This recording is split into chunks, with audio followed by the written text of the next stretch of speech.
Right now, police in Buckeye need your help identifying two people in this video. The video was taken last Friday night at a Circle K near Watson and I-10. It shows a woman getting out of the passenger side of the gray SUV. Watch closely. There she goes. She's running toward the store. And then this guy gets out. He drags her right back to the car, starts the engine, and gets out of there. Grabs her, takes her right to the vehicle. There you're looking at it again. The car takes off. That's the last we've seen of either of them. Buckeye police want to hear from you. If you know who they are, or if you're more comfortable, submit a tip on the city's website.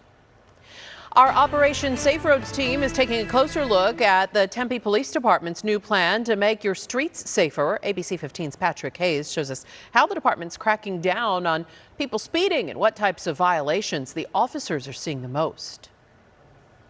Tempe police are not letting their foot off the gas when it comes to catching drivers breaking the law after launching a project called Operation Slowdown. During the 10-week project, officers will be looking for traffic violations around parts of Tempe, including Rule Road. Really anywhere from the Chandler border all the way up to the Scottsdale border to conduct enforcement and education and stops along there. Last year in Tempe, there were 27 traffic incidents with serious injuries and 24 incidents where someone died. College students walking to Class A, they're on high alert because of people speeding. Obviously, it's like near a college campus, so there's a lot of foot traffic around here. Well, I feel like there's definitely a lot of speeding. I've been like crossing before, and there's been people turning left, and I've been like almost hit so many times. Operation Slowdown started in mid-January. Police say the most common violations they've seen so far are for speeding and distracted driving. The student safety is like very big, so it'd be really nice if they could crack down on that. They just go really fast, and I feel like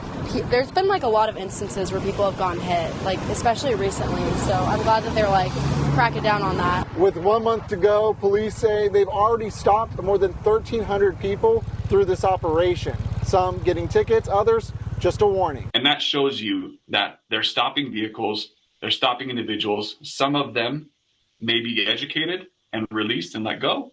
Some may be issued citations. Some may be issued multiple citations, depending on what they have. Police say Operation Slowdown ends in March, but they still have Vision Zero, which is the city's bigger picture project to keep streets safer. Reporting in Tempe, Patrick Hayes, ABC 15, Arizona. Is there a road issue in your neighborhood you'd like us to look into? We're listening. Email us at road@abc15.com. On the Border Watch tonight, President Joe Biden and former President Donald Trump both visiting the southern border today, highlighting voters' concerns ahead of the election. It's been a topic for many years, but is growing as an election year priority. And the presidential candidates have very different views on how to address the growing problem.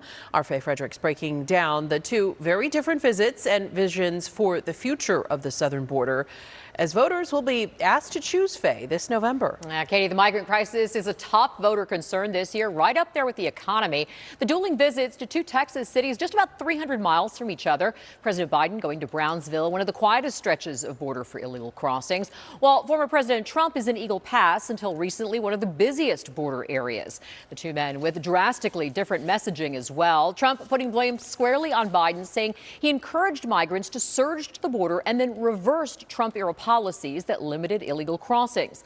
Biden looking to put the blame on Republicans for failing to pass the Senate border security bill. Instead of playing politics with the issue, why don't we just get together and get it done? Let's remember who the heck we work for. We work for the American people, not the Democratic Party, the Republican Party. We work for the American people. And let's remember who we are. We're the United States of America.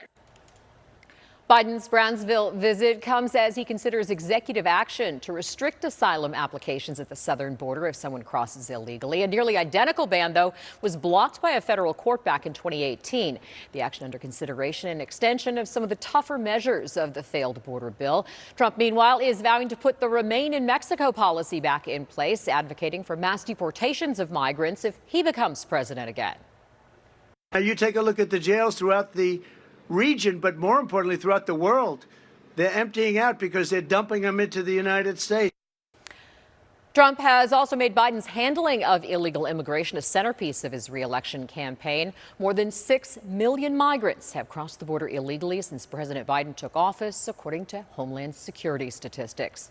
Still ahead on World News Tonight with David Muir, more on the dueling border visits and what it could mean for the November election. Katie? Faye, thank you. Congress appears to have avoided a partial government shutdown, at least for now. The House voted this afternoon to a stopgap bill that will kick that deadline past the full budget for the year. It'll be further into March this time, so we'll track it then. But in the meantime, Senate Majority Leader Chuck Schumer expects